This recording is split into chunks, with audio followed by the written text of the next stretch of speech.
See, biking since my birth, I've always seen a bike in my house. So my father basically was a biker. He's a retired Indian Forest Services officer.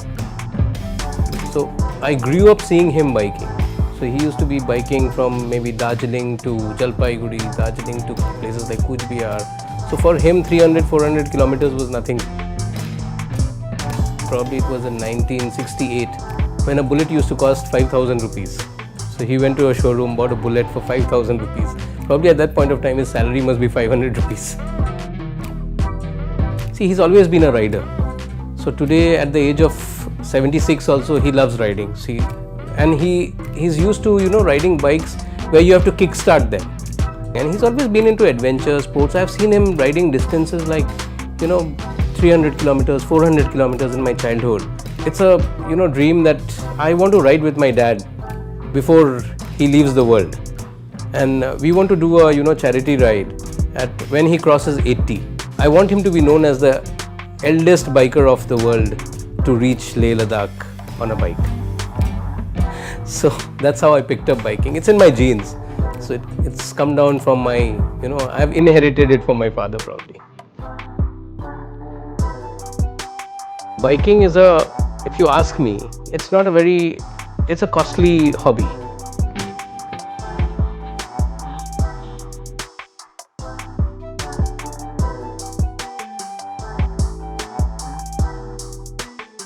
I've owned Suzukis, I've owned Kawasaki's, I've owned the Harley. Harley I've owned since 2010.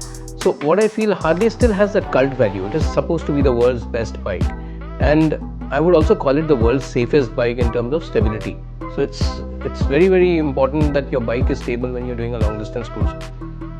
So that's the most important thing about a Harley Davidson, and the sound of my Harley Davidson, that's something which nobody can match.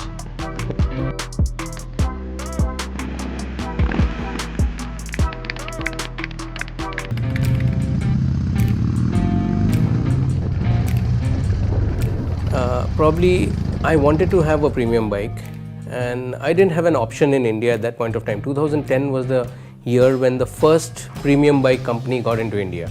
So Harley Davidson got into India in 2010. At that point of time, none of the bikers like us had any other option other than a Harley Davidson.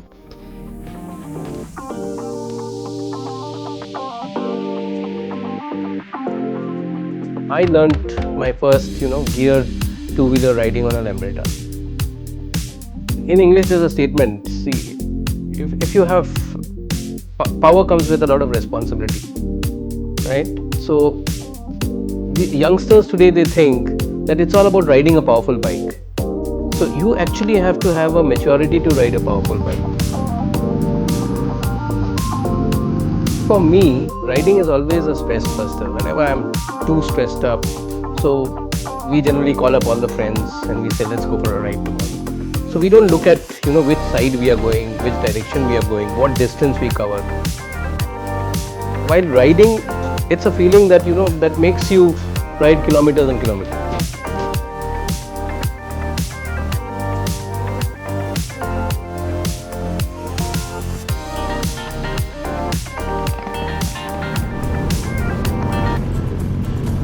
Once I was riding, we just felt like riding down from Delhi to Calcutta. Second day when we started our ride, we were crossing the Bihar-Jharkhand border. So we were two people, me and one of my cousins. I was riding the Harley and he was riding a Bullet. So, suddenly we heard while riding down, there was sirens and somebody honking from behind. So we didn't stop. We were at a very high speed. So we said we'll go and stop at the tea stall.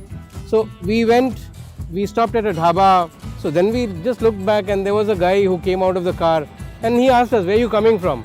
So we said, we are coming all the way from Delhi. And suddenly we saw him coming out with, garlands and all and putting it into our head.